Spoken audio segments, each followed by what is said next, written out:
How Long Gone, a rare Chris and Jason meeting of the minds during the week thanks to a guest cancellation.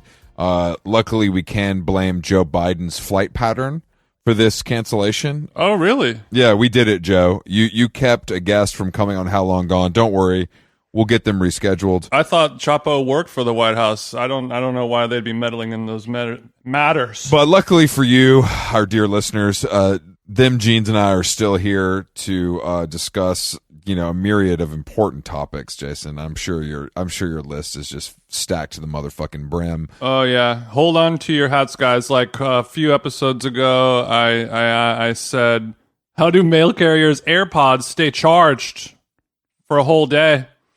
And a mail carrier sent me a DM and told me how they do it. You want to know? Stick around. That's called cliffhanger. Okay, we're gonna save that tidbit to the end, but I wanted to talk about cocaine, one of our favorite subjects on How Long Gone, because today I was reading a post from my beloved New York Post, and it seems that the Economist has suggested that President Joe Biden legalize cocaine. I know that he said he was going to decriminalize cannabis convictions, right? Does he not know that cannabis and cocaine are different? I mean, they're not trying to trick him, I don't think, but that's a cool idea. I wouldn't put it past the Economist, okay? Because he's so old, and the beauty of the Economist is, Jason, is that they don't have, there's no bylines in the Economist, so it's merely, so it's all anon. Well, no, it's not anon. It's more like it's from the editors of, or let's say, it's not, there's not a single name. So it's pretty cool because you can say wild shit like legalize cocaine, and no one person can have their life ruined. So I think it's kind of the best possible place for this suggestion to be made. Okay, so to put it into terms that I can understand, this is like when there's a recipe for like a sweet potato blue cheese hummus on Bon Appetit, and I'm like, who in the world is responsible for this nonsense? And then it'll say BA staff. Exactly. And you're like, exactly. You slippery nipples. It was Molly Baz, but she was like, you know what? I can't take this one alone. I can't do this alone, guys. Come on, help me out. Yes, it's a very similar. Molly Baz, she said, I can't be attached. I can't be pinned to this. She's the Ellen DeGeneres of the BA universe, right? Yeah. I haven't. That is a nice parallel you made. So I'm just saying that I think that this could. I'm not predicting anything. Obviously, we've still got a couple years to go, but I think this could be kind of a hot button issue as the election draws near, is which candidate will legalize cocaine? And I think that the thing that we're not thinking about here is that Republicans might use more cocaine than Democrats, if you really think about it. 1,000%. I think so, only because, and especially in the higher earning brackets as well. All the kind of liberal cocaine users, that's mattress on the floor of the kitchen Twitter. They're not really moving mountains. They don't have a Jerry to Mander, if that makes sense, Chris. Wow, nice. Yeah, it does. But so does these. Wait, I just wanted some clarity on this. So the Economist is saying, in their opinion, that the president said we should legalize cocaine, or are they saying, in their opinion, we should legalize cocaine? They're saying legalize it, Joe. Oh, okay. So like we got this far, we might as well just do coke too. The headline is Joe Biden is too timid. It's time to legalize cocaine. He doesn't have the cojones, frankly, to legalize one of the most powerful narcotics ever created. Of course they go into some long-winded bullshit about like the cost of prohibition outweighing the benefits, etc. But it'd be cool if it was just like, this is what we need because it would be cool. Like that instead that's the Pauly Shore sort of approach. Yeah, exactly. They need to. We should do this because it would be cool. The Economist should take a more Pauly Shore approach. I think that is that is a great way. Yeah, some people say the Pauly Shore approach. I say we're distilling a point to be more succinct. This is the best part. It's under a section. It's called Leaders, the section, and then the subheader is Soften the Blow. No pun intended. Oh, nice. These guys over The Economist are having a little too much damn fun. It's because the subscription's so expensive, they can just do whatever they want. It doesn't even matter. Okay, so it makes me wonder, where do you think the Economist? Is the Economist a pretty kind of like straight down the middle, unbiased opinion? Politically speaking, or do they lean in any other partisan direction? I would say it's a liberal. Okay. I mean, I think I don't read it. I mean, sure. it's Do you well where do you think they stand on when cocaine is cooked with Pyrex style cookery and turned into crack or a freebase style? Do you think they want that level of cocaine to be legalized as well? I think they're probably going about it in a way where it's like costing X amount of lives and X, you know what I mean? Like looking at all this bullshit that doesn't matter instead of like, if we legalize cocaine, would that be more fun for society? You know what I mean? Like they're looking at all this stuff. They're looking at, they're probably like, oh, it contributes to global warming. It contributes to carbon, blah, blah, blah, blah, blah. Instead of just being like, would our society, our polite society, be more fun and cool if cocaine was introduced as a legal thing to do instead of everybody having to hide it, or even worse, giving more money to these cursed, big drug companies and snorting Adderall. Yeah. And that, because that is what's happening. You said polite society. If there only was a way to make rules and laws that apply to unpolite society only and not polite society, is that sort of a utopian? That's kind of where I'm at. If cocaine was legalized, it would make polite society much more fun. I don't think anyone's going to argue with that. But the less polite society, unless they have fun, filleting in Walmart parking lots, it might not be as much fun.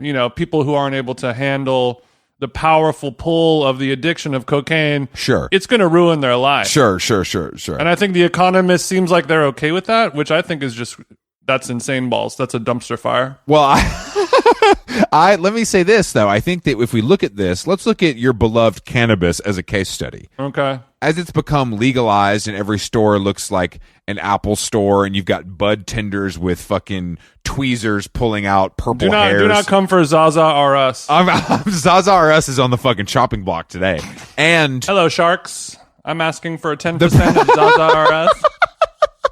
Shout out to Melanie. We hope you get that Ghia seed investment. Yeah, if you don't get it from the Sharks, come over to How Long Gone. We'll see what we can do. We got a little ad money kicking around. Thanks to Cash App. We got a little Ghia money in the kitty. Is that what you're saying? That's what I'm saying, is that with the legalization of or decriminalization of marijuana, the price has gone up. So it prevents the absolute bottom feeders from being able to afford the absolute loudest runts available, right, that would cause addiction. Well, cocaine is already quite expensive. So you're saying it's going to get even more expensive. Exactly. If you want that pure, and you got to pull over, to the vape shop on Melrose to kind of pop in and get an 8-ball for the weekend, we're looking at double the price that you're paying on the street now. Right. So right, might keep out the customer you don't want. Let's put it that way. Okay. It might only Newt Gingrich and his wife are the only ones that are going to be able to afford this.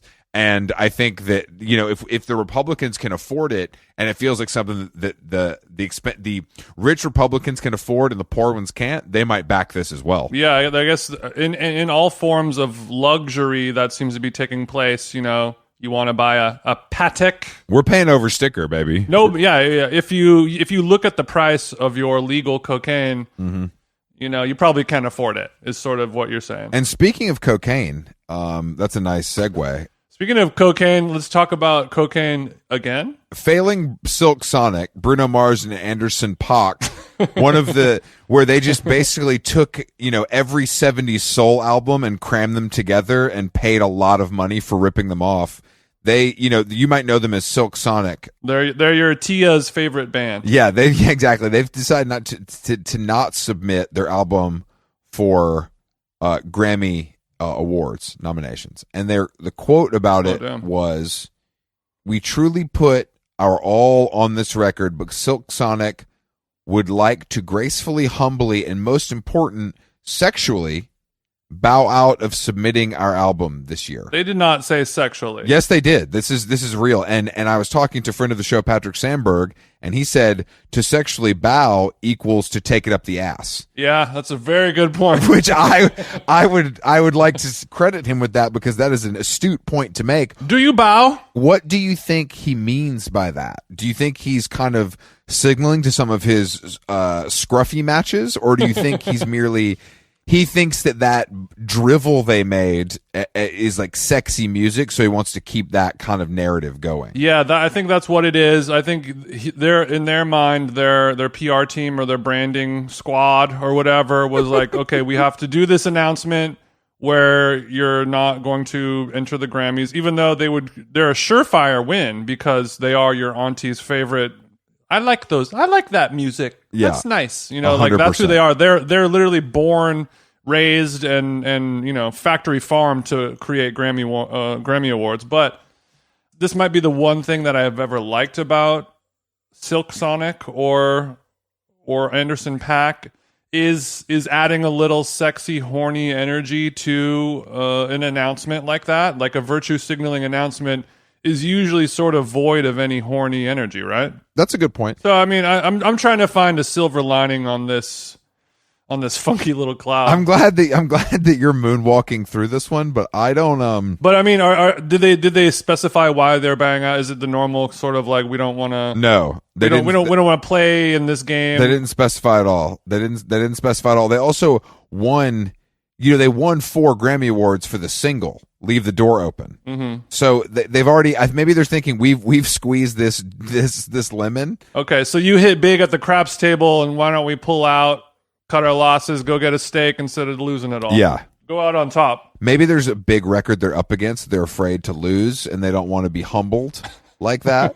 But I mean, I just don't know what the point. Why would you announce that you're not going to allow your album to be nominated for an award if you don't have like an issue with if you're not making some grand statement about the awards themselves? The coolest way to do it is to just write them a letter privately and say, we don't want to be nominated for an award, thank you, and then just that's it, a silent removal of yourself. But I guess is it better or worse to just say like, nah, we don't want to really, like, don't nominate us for a Grammy, we're not down, versus being like, and here are the 11 reasons why, and then thread emoji, and then it's like systematically for blah blah. Well, like, they're gonna. So you're at least they're not doing that.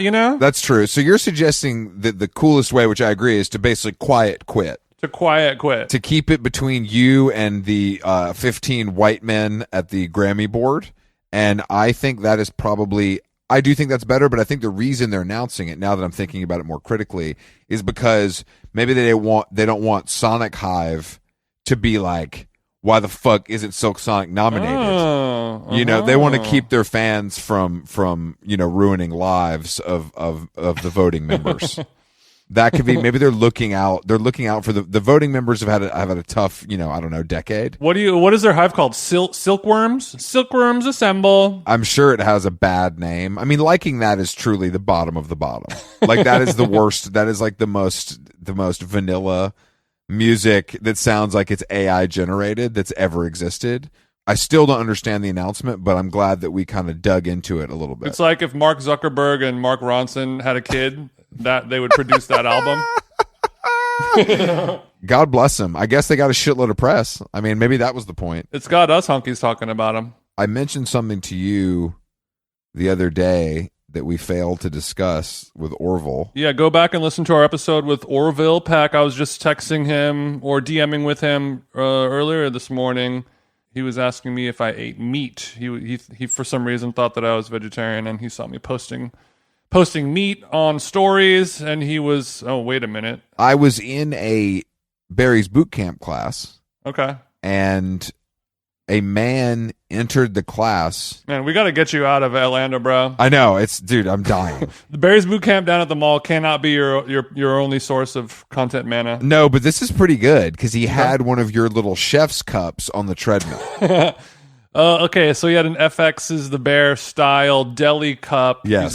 He's got a four. Was it a tall boy? He had a short boy, and I believe that he had a powder mixed into the water, so it was like a pre-workout in a deli cup with a lid on it. Lid on the deli. Okay, so then he is a pussy. I don't expect, or I mean, I do expect that kind of behavior out of Barry's, I guess. Was the deli owner attractive? No, because he's a chef. I mean, clearly he looked like he didn't. Come on, bro. He didn't look. Have you seen Bourdain when he was 19? Yummy, yummy. Yeah, I've seen Bourdain when he was 19. This guy was probably about 45, 50. He probably had a Maserati out front, but he didn't look like he was doing numbers. But I'm just saying. He's built like John Favreau. No, he wasn't favved. He wasn't that big. Okay. But I'm saying to you, this guy, he had to be a working chef to do this. Or do we think that this diabolically lame trend has trickled all the way down to a 50-year-old man in Atlanta? Well, I don't think that it's really a trend. I think because this is the first example of a civilian displaying this. We don't know if he's a civilian, to be fair. Well, I'm sorry. I shouldn't say this is the first time a civilian is. This is the first time you've seen somebody using this in public, not back of house, not in any type of culinary environment. I've seen you do it at the DJ booth. Well, I mean, my house is considered a culinary environment, so it's a little different. I'm talking about, you're not going to see me with a fucking open deli walking around the Americana. That's psycho behavior, unless I'm like super thirsty or something. But I think, or unless it's some dumpling broth from Din Tai Fung. Do you think it's possible though that this is a sign that this is kind of an incoming thing we're gonna have to deal with, or do you think this is an isolated incident? No, I think it's only going to get worse, and it definitely is bad for the environment. That's the only thing that we have going for it, that it won't really reach a boiling point, to use a kitchen pun, but. Yeah, I mean, it really is just like, if you want that, you have to go to like a restaurant supply store and buy $50 worth of super unrecyclable plastic. Well, because I also and that's going to weed out a lot of scrubs, Yeah, that's true. I also saw, and this might even be more twisted, Jason, to be honest with you. I saw in a hot yoga class, a woman entered with a kind of classic ceramic coffee mug with water in it, and then left the class multiple times to refill this tiny coffee mug instead of just having a water bottle like a normal person. Okay, this is sick. Okay, so the mug is sort of like a secretary's I Hate Mondays style classic 8-ounce ceramic mug. Exactly. I love this. Okay, was this person hot?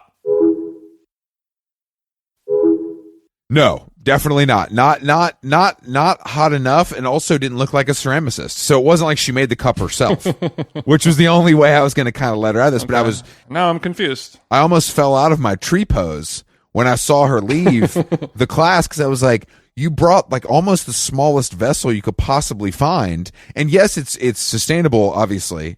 But at what cost? Yeah, when are we going to draw the line with, like, I still think practicality has to rule. I can't do things strictly because they make me look crunchy and like I care. Right. When it causes me, I don't understand where, like, I don't know where the line is with something like that. Okay. Here's a hypothesis. Okay. Crunchy yoga FOLX are often known to be flatulent in nature, right? I didn't know that. Depending on their lentil intake. Yeah, like vegetarian, vegan, crunchy people. I mean, I think everyone's been in a yoga class where somebody passes a little gas. I think that's a pretty commonplace thing. What I'm wondering is this her get out of jail free card? She brings the smallest cup possible because she has a reason to excuse herself into the hallway and make waste. So you're saying that the kale chips are negatively affecting her yoga practice, and therefore it's kind of trickling. Yes. I mean, anything is possible. The kale chips, the beef liver jerky. I didn't run check. Through her like the all new General Motors electric Hummer. Take a second look at the Hummer, guys. I was going to check outside to see which Subaru she had. Bro, well, I mean, to my point, the inside of that Subaru be smelling crazy. I mean, I'm sure, and that's why she still has it. It's not smelling like the black ice fresheners either. Okay. Brown ice. I just hit a patch of brown ice. I just couldn't over there on Peach Street. I couldn't believe that I saw these two things seemingly back to back. Like this is something, this happened a few days apart, And I'm starting to think that this is like we're crumbling as a society. I don't even care. I don't even care that M.I.A. thinks vaccines give you problems. Like that's not what I'm worried about. I'm worried about people choosing the wrong delivery vessel for their beverages while exercising. This is a real problem. Okay, so we've gone from crunchy to crumbly, and Chris says, No. This is one of the sign of the apocalypse. Okay, I've got a question for you, pray tell. You got gun to your head. You have the tech. What was somebody corrected and sent me a message about bringing the walk to Poland that the Kel Tech had nothing to do with Keenan and Kel or Cal Tech College or high tech lean. It was a brand of gun or a type of gun. So well, that's not surprising. You've got the Cal Tech to your head. Somebody says, "Do you want to drink this water?" I mean, you are thirsty as a motherfucker. You're sweating like a whore in church. You're dying. You would do anything to sip of water. They hand you the deli cup or the liquid death can. Oh, what's it going to be, brother? I'm going LD all day. No problem. Ugh. I'm going LD. They didn't get to you too, did they, Chris? No, they didn't. I would never purchase it, but I'm not going to. Are you bros with the art director or some shit? No, fuck you. And I'm not going to. The worst thing we can do is I'm not going to steal valor from a chef. I don't cook. I don't own a knife. I don't own an apron, and I definitely don't drink out of a deli cup. Well, I think it's a little bit of an evolution or a devolution of sort of the Carhartt pant guy, stolen valor.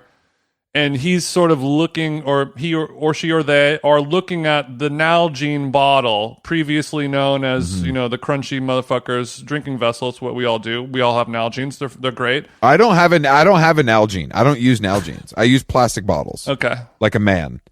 I sell Nalgenes. and I'm happy to do that. And thank you to everyone who bought one. But I don't use a Nalgene. I drink a gallon of water out of my milk jug every day. And that's it. That's all I do. I don't bring water into the gym. When's the last time you refilled something? I can't think of a time, Jason. Are you saying like a hot summer's day and chubby Chris is out skateboarding and can't land anything? And yeah, who was in office? Who was in office the last time you refilled? Oh, Bush Senior. Liquid inside of a cup that had Bush Senior for sure. Yeah. No question. Not gonna do it. Not gonna refill it. I just no. I'm not even opposed to it. I just don't. Like, I think that your stance on water, I think we're actually closer on the issue than you think. Because I like to get all of my drinking done in one sitting, like an alcoholic at a local bar. And I don't want to kind of have to have a water bottle on me all day long. Yeah. I don't like that. I don't want to have to refill. Yeah, I'm with you. Like people refill it. Like people are out here. Rich people are out here at LAX standing next to the bathroom waiting in line for 25 minutes to fill up their water bottle before they get on a plane. Don't you have an Amex Platinum card? You can just drink as much water in a glass like an adult as you'd like, and then you get on the plane. I just don't understand where we draw the line. You're not Ben Gibbard doing 100-miler where you need your little baba, pull off your baba or else you die. You're gonna sit in a chair and watch Sex and the City Part 2, Abu Dhabi. That's about it. We're not really gonna break a big old sweat. No, it's just. And if you were like hungover and you need the fluids, get an electrolyte like a real man. You fucking pussy. It's just unbelievable what this society has come Coconut to. flavor? And I do want to talk about M.I.A. I do want to talk about M.I.A. because I know you're kind of a big fan. M.I.A. She kind of got the tails wagging last night. Yeah, she's getting dragged by Kelsey right now, big time. Yeah, all the white. She's getting dragged by I just think it's funny Twitter right now. Big. All the white people who really pushed themselves to like her, even though she was Muslim, are now kind of walking that back. They're like, you know what? I knew I shouldn't have liked this bitch. She is anti-vax. Because the thing is that what she's doing. And comparing, obviously, it's insane. So what is the tweet exactly? She said, if Alex Jones has to pay $1 billion for spreading lies, then why don't all the celebrities have to pay up for spreading lies about the vaccination? Yes, which is obviously funny. It's a funny, crazy way to wake up, type that sentence out, and drastically change the course of your entire career until the day that you die. Which I think that the only cool part about it is I get the vibe that M.I.A. is absolutely okay with that because she doesn't care. But people are like, I'm like, this. People are very upset and it's like I was reading some comments, my favorite thing to do, and there was a handful. This was incredible. There was a handful of people that were writing like full on essays about how because she'd come from like a war torn country that had been like that the vaccines had been used in the wrong way or whatever, that maybe she gets to say this. She didn't like the way that the Tamil Tigers handled the Pfizer rollout for Q4. Basically, and this is probably true to an extent, she had been part of something so insane that we can't, some mom in Brooklyn on Pitchfork can't really understand like what she's gone through, and therefore maybe we should give her some grace with these comments. But don't worry, there was 100 people, ready to destroy her, right? And not let that kind of thinking slide.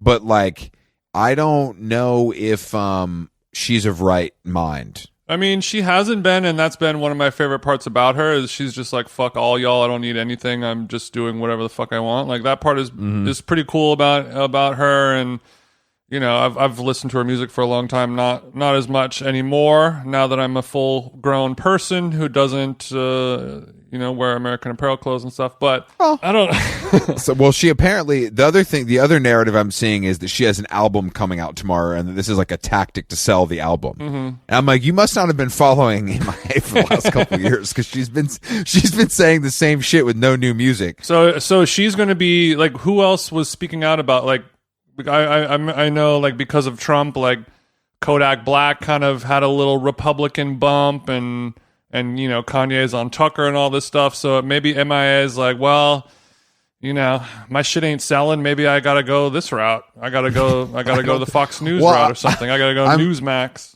I'm seeing that she's also a born again Christian. Oh, so there's a lot going on. There's a lot going on with God damn it. Candace Owens got to fucking Paper Planes too. And I want to just say, Paper Planes, I can't, you guys keep listening to Michael Jackson, I'm going to keep listening to Paper Planes. That's a fucking classic. Okay, here's the scenario that I would love to be at. This is my dream scenario for the situation. This could mean M.I.A. and Diplo back together. If she's tweeting this kind of stuff, maybe Wes has gotten into her head. Oh, what do you think? Okay, I mean, look, anything's possible, but I mean, I think people just don't care anymore. I think she hasn't cared for a long time, and she finally said something that was like hot button enough for people to actually pay attention in a big way. Yeah. Like, this is like news today. Whereas I think she's been saying some definitely like borderline wild boy shit for years and years. Yeah. And now she finally, I mean, the Alex Jones stuff is so despicable that like she just picked the wrong one, and she's going to pay for it. Album in stores tomorrow. I'll be giving it a listen. I don't know about you, Jason. I think this PR style is definitely something we might see. This might be a new style that we see. Yeah, I mean, appealing to the conspiracy theorist market or demographic. I'm into it. I've always got a soft spot for M.I.A. I wonder though if what I'm saying is I wonder if other artists following Kanye's lead are going to kind of go with this new strategy of like, I don't give a fuck. I just want to be in the news every single day. Okay. I don't care if it's bad. I don't care if it's good. I don't care if it causes problems for my wife, children, loved ones. I don't give a fuck. I just need to be in the news every single day because that's going to keep me relevant, and that's all we're desperate for. And then to do that, it sort of has to be a real curveball in order to make a splash. Yeah. Nicki Minaj is going to be like, abortion is trash, bro. Yeah. What's 21 Pilots is going to come out? They're proud, like 21 Pilots are Proud Boys or something like that to make waves. 21 Pilots is Proud Boys after they've gotten the gay community on their side by the singer having abs and that picture going viral. Would be a crazy twist. But I just think celebrities, I think that it's so competitive and noisy right now. It's a free for all. It's like, bro, it's like, how am I going to outdo the next guy? I mean, Stephen Colbert is hosting a pickleball tournament. Like, that's how bad That's how serious it's gotten for the competition. Like, okay, so Sky very Ferrari rich person, is going to have to go blackface or something to move some units on her next album. I don't know where we go from here. It's like because music isn't good anymore. Like the music isn't good enough. You said Steve Colbert is hosting a pickleball tournament. That's right. Stephen Colbert's hosting. It's called Pickled. This is like hella celebrities, bro. This is like if The Onion was like AI generated, they would just make that headline, you know. And it's also, don't worry, it's being produced by Jimmy Fallon's Electric Hot Dog production company. And Clausen Pickles, which is owned by Kraft, is backing a mid-game recap segment called the Clausen Crunch Time Halftime Show. Okay, this is major. I take it back. This is real. What is this? Is this like a pay-per-view event or something? I'm sure it's no. I think it's just a classic sponsored event on TV. I mean, look, we've got Dierks Bentley, Will Ferrell, Max Greenfield, Luis Guzman. Look, Sugar Ray Leonard. It's not necessarily A-list. Kelly Rowland, Luis Guzman. Come on, bro, you can't be playing pickleball, Guzman. Grown ass man playing pickleball. This feels a little bit. I expected from Will Ferrell, but come on. No, this feels a little bit like a new version of Dancing with the Stars. Is what it's feeling like to me. Oh. A little bit like this is what we're gonna do now. We're gonna get these kind of like B and C list celebrities. No shot at Luis, of course, great character actor from our youth. but we're gonna get these character actors. We're gonna pay them a lot because like Kraft is paying the bills here, and we're gonna send these guys out on the pickleball court, and hopefully nobody rolls an ankle. Luis Gmail ain't really buzzing in the last few years. He could use a buck, right? I mean, because there's that. I mean, this is a 100% correct prediction, Chris. I think. I always see when I'm driving around fucking Universal or Burbank or whatever, there's these billboards for this show that's a miniature golf show. And then there's also a show called Wipeout starring John Cena. Yes. And it's just like, this is a show where people like eat shit like near some water. You know, that makes more money than, you know, the Catholic Church every 4 months. And then here's the guy from that one movie that you don't know his name, but he's kind of funny.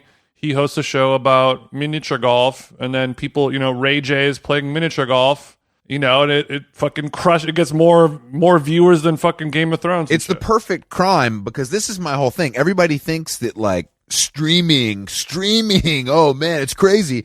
These shows, this motherfucking pickleball tournament, this shit ain't streaming, baby. This is on network television. I guarantee you. It's on fucking CBS because that's where real Americans watch television. That's where real people watch TV. That's why they're watching mini golf. That's why they're watching Dance with the Stars. That's why they're watching American Idol. That's the real shit that makes money. This little Dahmer shit you guys are jerking off to like freaks.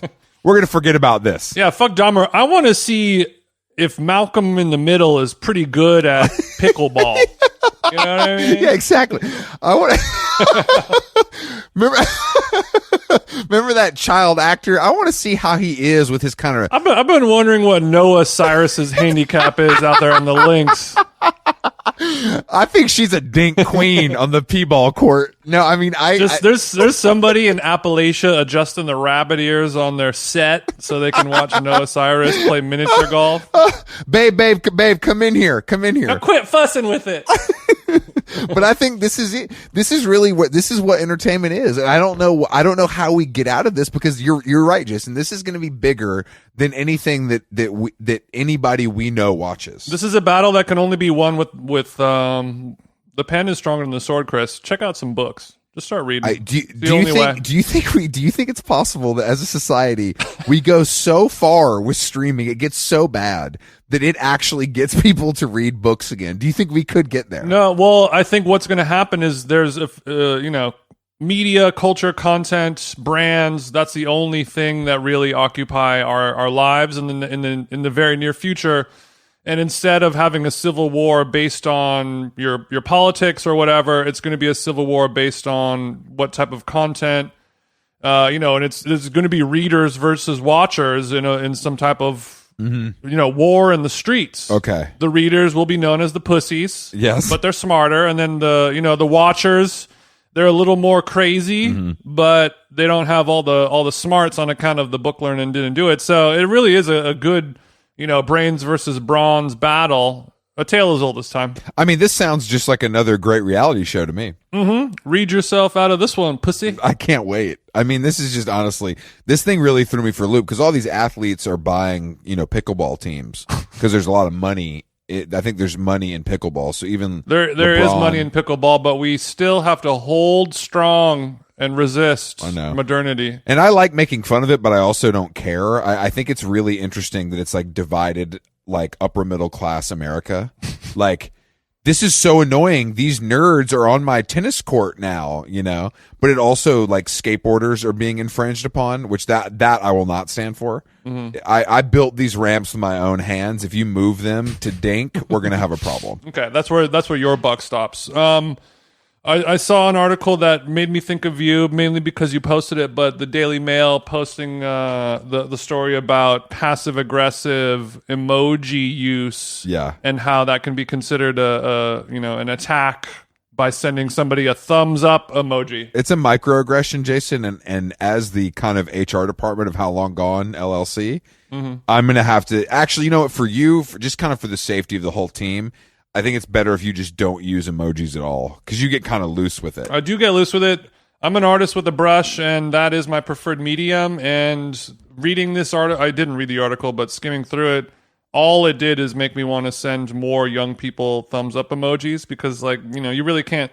If you're letting an emoji affect you enough to, write think pieces about it, I mean, wait until you find out about the rest of the world. I'm waiting for the half-face salute emoji to become considered like right-wing propaganda. Because I think that Si, patrona. I think that could happen because that emoji blew up.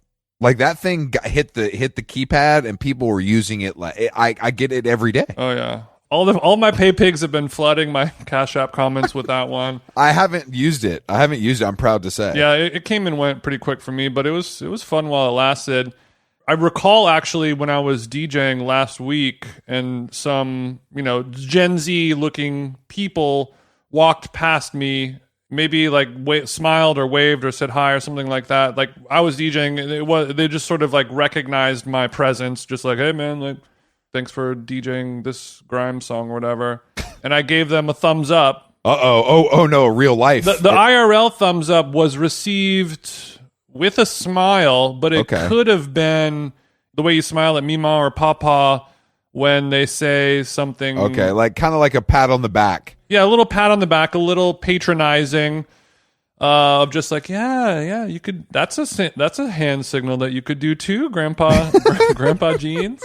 I don't know if it was that or if they're like, oh, Grandpa Jeans, your thumb still works. You just gave me a thumbs up. That's so like vintage aesthetic, like random. I was hoping you were going to say you gave them a thumbs up and they kind of recoiled like you were pulling a gun, and they were so disgusted by it they like ducked under a table as to not, it was a. I was tased in the neck after that macro aggression, but I do live to fight another day. We need to talk about another celebrity podcast kind of hitting the airwaves. And a quick shout out to Alex Cooper, fan of the pod.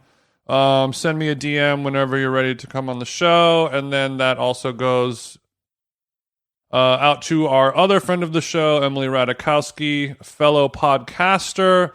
Welcome to the ring, bitch. I will destroy you. No, just kidding. Please come on the show, and we would love to signal boost a bitch era queen's new podcast. If you want to have us on your podcast, I'm assuming the answer is no, but we are extending the offer. I think Emily needs us more than we need her right now. Like right this second. I think it's actually a rare. Right now. I think it's a rare. Van Halen voice. We have a rare window of like 36 to 48 hours, maybe 72 if we're really pushing. Where Emily needs, I need her ab routine and she needs our podcast clout. And I think that this is the tables have turned. For once, the podcasters have the power over the celebrity podcaster. And it's going to happen quick. It's going to reverse very quick, Jason. It's like we're on a treadmill, and we're going to fall off. Right. Yeah. Right now there's a glitch in the matrix. The system is down. The mods are asleep. There's a small this is very Ocean's 13, Chris. I'm pretty sure Emrata listens to this. So, we are sending out the bat signal. Have your people talk to our people. And like I said before, that same Same goes to Cooper over at Call Her Daddy. I don't know if we're ready for Much love, much respect. Cooper. Why? I mean, I haven't listened in a while. I used to listen when the podcast first came out, and it was just like, here's how to fuck football players. And I was like, this podcast is fucking sick. So, what's up? How are you? Yeah, Jason's trying to fuck a football player. Do you have any advice? No, I think that I don't know, man. I think she could be the most, if she were to join us, she could be the most professional podcaster we've ever had. Behind Rogan, she's like number 2, number 3, right? By the way, did you see that Rick Rubin is on Rogan? Rick Rubin did Rogan right after, apparently, according to him, the Strokes just recorded an album in Costa Rica somewhere. Yeah, they're probably into surfing now because they're old. I think friend of the show, Steve Hyden, was mentioning he judges Strokes albums based on how cocaine-y they are, and he will say going to Costa Rica to record on the beach is 10 out of 10 level of cocaine, so we can this is going to be we can expect a great Strokes record. That's actually good. Yeah, but I saw that. I mean, I'm not going to listen to it, obviously, but I did see that, which I think is an interesting. Sure. I wonder if Joe, I don't listen to it enough to understand if he'll like go to someone like that kind of with his hat in his hand, like respect vibe, or if he goes in blazing full Joe on everyone, no matter what. It'll be both. I think it'll be both. I don't know. Like whenever things like that happen, or it's just like, we got a crazy guest, you know? Yeah. It almost never goes well. For whatever reason, like the host gets too excited, or it's like oil and water. And I think they'll be kind of oil and watery where Joe's going to say some shit. He's going to be more reserved and more like cool and calm, but he's just going to say a bunch of shit. And Rick Rubin, he's just so zenned out in Malibu. He's going to be like, I don't know how to answer that question. Yeah, sure. I guess. I love the idea of being a guest on a podcast and saying I don't know how to answer that question. That's a really funny. Like that's truly the only point of what we're doing here. You kind of have to come up with something, whether you feel that compelled or not. That's really not my problem. Yeah, usually on a podcast, if somebody ever says something like that, then the podcast will end not by the host being like, All right, Paul McCartney, it was awesome talking to you. Thanks. It doesn't end that way. It ends this way.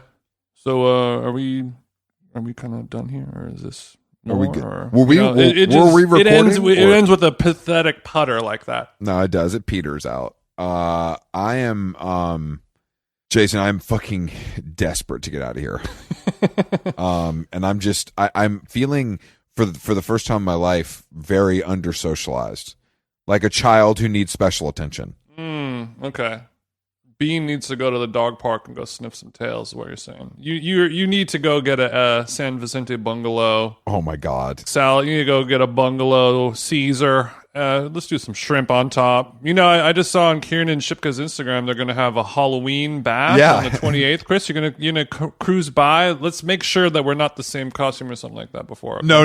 I'll be already gone by then. But I am. Oh, no. I mean, I'm worried though that if I go back to SVB, I mean, they're pros over there. But what if they don't remember me? What if they're like, "Hey, sorry, Mister." That's going to be a pretty big blow. To kind of my whole swag. Yeah, we've been talking about the Astor a little too much. We could be in trouble. Your membership's kind of coming up at the end of the month. We kind of. What do you think? We'll see. You're up for review. You're up for review, Mr. What is it again? Yes, Mr. Black. A lot of our clientele are friends with John Mayer. He does not have the power to sort of veto those decisions. No, but I'm ready. I'm ready to drive a luxury car again. This Camry ain't cutting it. You know, if only you had a Nissan out there. Speaking of Camrys, okay. I watched the Hassan Minhaj special on Netflix. I caught a little. I was like really, really high foam rolling while my chick was watching that. So I picked up little bits and pieces, but I'm very curious to see what you thought about this new version of stand-up comedy. I mean, the production level and like the way it's all done with like the screens is really smart and kind of like really keeps you engaged. Because basically, like, you know, he brings something up and then there's a visual, but there's not always a visual, which I think is nice. I agree. And he'll do some voice manipulation and make his voice kind of ominous and reverbed when he's saying something dark and mysterious. I thought he gets a little too emotional in parts of it, but overall it's pretty fucking good. It's very much like a more digestible, like TV ready 3 mics kind of vibe. So 3 mics crawled so Hassan could walk. Yeah, it's not that high. It's not that sort of like high concept, but it's like the story and like the through line is good and interesting. And like he's pretty funny, but he gets into these. It gets a little emotional, and it feels, I don't know. It's necessary, I think, for it to work, but it doesn't. I don't like it because I'm a dick.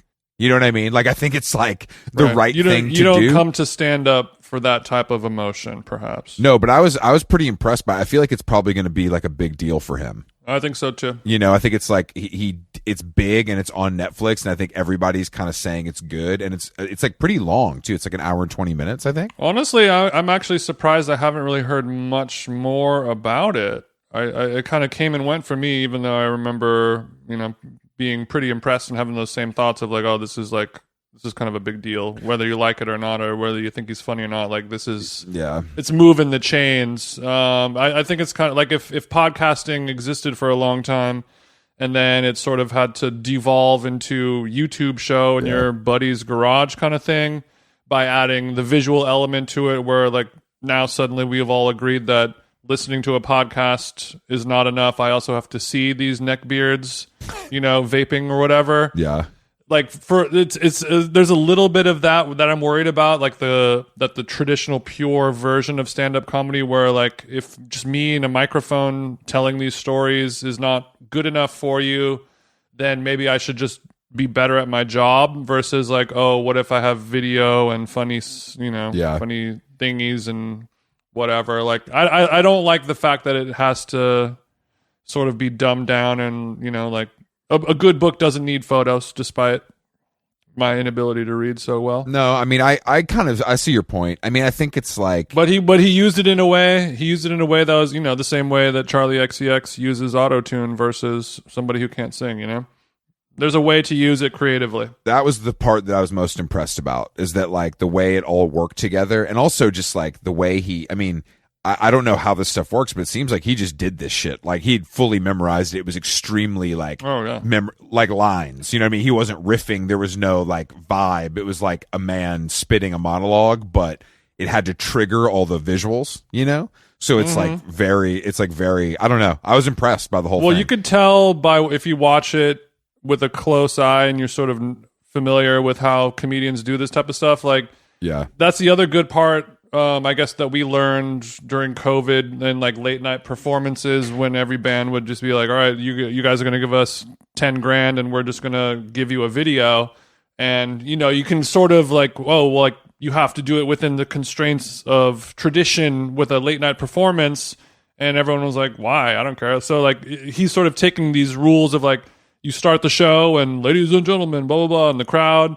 And like, what's up, Nashville? Like he's just sort of saying like, maybe I'll just do it live. Maybe I'll record some stuff separately and cut it in so it looks like it's live. Yeah. If I deliver a joke and I forget the line or I stumble over it, I'll just do it again. And there's no real rules, and the final product is the only thing that matters and the only thing that people remember at the end of the day. Do you think these guys, like, do you think it's possible that he does a version that's fully like a full dress rehearsal run through that they tape and they have that, and then he does the one with the crowd and they cut between them? Oh, I think that he did that multiple times. Okay. And he probably did this show, workshopped it, friends and family, in front of audiences for a year. Usually people will rehearse their hour for a year. His involved more work for sure. Yeah, that's what I was thinking. I was trying to think about that, because I think sometimes I've seen stuff where you can tell there's no crowd, and I'm like, did you do that on purpose, or did you what I mean? Like, what's the vibe here? Whereas this, it was pretty seamless, even though there's like tight shots and weird like 360 Steadicam kind of vibe. Yeah, it was very seamless and very well done. They put the thought into it, and they had a plan A, a plan B, and a plan C. The backup had a backup. It's just like they weren't lazy. They were like, let's just work really hard. Like you said, like whether we like it or not, or whether we are fans of Hassan Minhaj, just as a fan of like production value, like it's pro hard work and all that shit. Like it's just pro. It's a pleasure to watch something. I agree, even if you don't agree with it. No, I mean I think you're right. Like it's like I don't I personally don't care if it's like a guy with a stool and a bottle of water and a microphone. Like, I don't need that. Like, that doesn't, you know what I mean? It's like, I don't need, I'm not Bob Dylan getting mad that Bob Dylan plugged a guitar in type vibe. Like, it's like, this is the world we live in, and Netflix is giving, there's 10 of these a week. So what are you going to do? Also, when you're him, I mean, you're famous. Like, you were you were on TV every night for 5 years. Like, you kind of have to bring it like this, or people might be disappointed. Like, the expectation's higher, is what I'm saying. It's true, and especially now that the future of late night is sort of up in the air. This is this could be something that replaces late night. You know, this is basically just like taking Bill Maher and just throwing gasoline on that whole format and just having it be airtight. I like that format. Like, I like a panel format. I liked it when Chelsea lately did. I like that. I think it's fun, and I think it brings like multiple voices in, so it keeps it. You love Andy Cohen. I do love Andy Cohen, but I think those shows are. I mean, I don't think those will go away by any means, but I think there'll be less of them for sure. Because it's like, also, I mean, I prefer that to fucking Stephen Colbert or these bozos like crying about politics and like having movie stars on where they know every answer to the question, 3 days before. It's like, not, you know what I mean? It's like, that's not funny. That's just like not funny. But again, that's on real TV. That's like what actually, that's on fucking CBS or NBC or whatever. So it matters. But like, I don't know if those will ever go away, but I think there's going to be less room. I mean, Trevor Noah walking away is partly because, well, I mean, he sucks. First of all, he's never been funny a day in his life, but also he can probably go, bro, the amount of money that guy can make doing stand up and shit. Like, why would you, you did this. You're so famous now. You're fucking Dua Lipa. Go on tour. Comedy Central don't pay shit. We all know that. Yeah, like you were probably making more than anyone else at Comedy Central, and that still pales in comparison to what you can make doing MSG for 3 nights or whatever. Yeah. Wait till he sees how much South Park's making. But but you couldn't do that if you didn't do the TV show. Yeah. Like, you need to do the TV show for amount of time to raise your profile to go do the bigger shows. And then I don't know. What do you do after that? Prove to the world that you do have the sauce. Well, here's an idea that I'd like to float by you. So, like, a lot of people are contemplating the reason why late night TV is failing. Yeah. We've heard all the reasons before: streaming, blah blah blah, appointment television, the death of that, et cetera, et cetera. But I think I'm going to combine the stories and the think pieces of we're all going to dinner at 6 p.m. and like the early blah, blah, blah is the real, Oh, okay. Okay. So will late night television be replaced by morning television again? Will there be a resurgence of morning, cool morning shows because everybody is waking up at 5:30 because they have a Grusseler's grind set? This is an interesting. So you think we should be kind of on our Regis Philbin type beat? We should be going for a Regis and Kathy Lee versus a Letterman, because that's where we're headed. I mean, a little bit of that, but also a little, Big Boy in the morning, a little Kevin and Bean, sure. A little, because like Stern used to be like, oh, you listen to Stern on your way to the work, on the way to the job site, whatever it is, and now because of Sirius and YouTube clips and all this stuff, it's just sort of turned into, it's a monopoly, or it's a monolith. It's not anything. And now is there going to be the rise of just like, How Long Gone every morning, Monday through Friday on Spotify or something like that? Yeah, unfortunately, that already exists. It makes people want to kill themselves. It's called The Daily from the New York Times, and you can kind of listen to it every day. I know. I guess to distill this whole idea down, what if The Daily was good? Or what if The Daily was fun to listen to? Yeah, no, I think that could exist. I think the problem, well, not the problem, but I think that the hurdle. What if The Daily had a cowbell every time you said the word of the day? What if, something like that? What if The Daily had like porn stars on? You kind of ask them questions. No, but I think it's more that making something every day is just hard. And that's what keeps people from doing it. I think that because it requires, like, the amount of people it takes to make The Daily is like a full staff of hundreds of thousands of dollars in salaries and benefits. I just think that even if people wanted to do that, most people can't, and that's why we'll continue to get kind of these like news or even news magazine kind of daily like we're giving you information that'll make you seem and feel smarter as you go through your day is a nicer value proposition than like, why don't you laugh at Jason and Chris talking about pickleball on your way to the office? All of that is true, and it's just sort of changed because before you would listen to these NPR shows in order to, you know, in so many words, quote unquote, win your dinner party. You know, when you go to your friend, you know, when you go to Ryan O'Connell's house for, are you going to have the most interesting things to talk about? And it used to be, will I sound the smartest? And people are prioritizing, will I be the funniest? Or will I say the most interesting thought or the most, you know, just will I be more entertaining? Yeah. People are prioritizing being entertaining over being, you know, sounding the smartest. Well, I think that it's, I think you're right. And I think it's like because everyone at the party will know about Try Guys. Whereas that used to not be the case. Like, you know what I mean? Like, because of the internet, we all know about the same shit. Everyone has an opinion on the Try Guys, or everyone is looking for an opinion on the Try Guys. Whereas if somebody is like, so what are we going to do about Israel? They're going to be like, ooh, not super. Not tonight. Not super. Not tonight. You know, I'm with my family. Not tonight. Please, not tonight. You know, I'm just trying to have a good time. No, but I mean, I think you could be onto something. I mean, the thought of, I think I've been told, people have told me they listen to this podcast in the morning specifically. Like, you know, on the way, like doing what they're doing because it comes out, you know, late at night. So it's there when they wake up. Best part of waking up. I have a lot of great memories. TJ in your cup. Skeet. That's terrible. I do like having, I have a lot of great memories of listening to stuff in the morning in the car and stuff, but I just don't, Me too. You know, I think we're too far gone, bro. I think that, you know, especially now that everybody wants to work from home, there's no commute.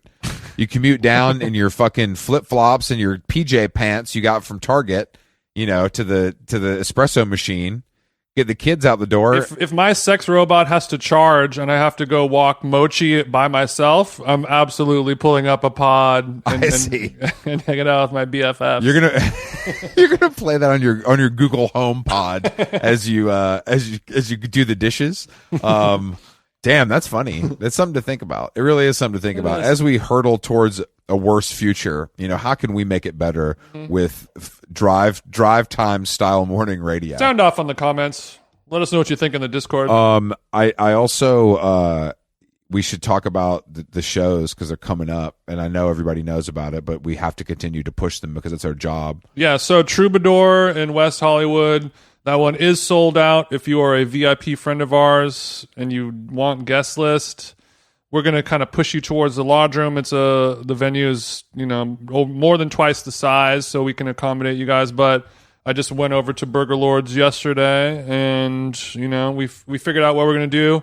It's going to be basically cigarettes, wine, you know, affordable wine bottles, and we're going to do some tray passed vegan sliders. Oh, I love hors d'oeuvre style. So the food is going to be free. All you got to do is show up, drink, and turn up and hang out. We'll have a playlist going. It'll be fun and easy. So Highland Park on 10/20. It's going to be a really fun night, and then we go off to New York for the Bowery Ballroom and our culinary adventure with Alison Roman. Oh, man, this is going to be good. I'm getting a haircut tomorrow in preparation for this. I'm excited to go back on the road, to be honest, Chris. I want to talk. I mean, yeah, and then we did announce Hari is joining us at the Music Hall of Williamsburg. She's billed it as Chad's versus Dolls, which is a very fun way to think about it. But I actually, I don't mean to bring up a sore subject, but so there's a barber in Atlanta. Don't do it. This guy Chad, who I'm friends with, who I really like, but the shop is a little far and he's very busy, and I don't like to monopolize people's time. Like you're a professional. That's dope. And I've gotten 3 haircuts since I've been here, and they're all shitty. And I'm very upset that I can't get a good haircut here, and so I'm going to be wearing a hat until I get back to LA, where I can finally see my non-English speaking barber over there on Santa Monica and get my shit hooked up right. Okay. I mean, that's why God invented the airmail hat for people who aren't super happy with the way their hair is looking right now. Be it, a funky haircut or just male pattern baldness. It's there for you. I love hats. And we'll have some new hats at all the shows. Don't forget. Yeah, very cool new merch. And we are very excited to have Hari Neff joining us at the Music Hall of Williamsburg. That's what it's called, right? All right. How long gone? Thank you for listening to this classic Dim Jeans Chris Black one-on-one podcast. We'll be back this weekend and next week, and we'll see you in New York and LA when we touch the motherfucking stage. Wagwan.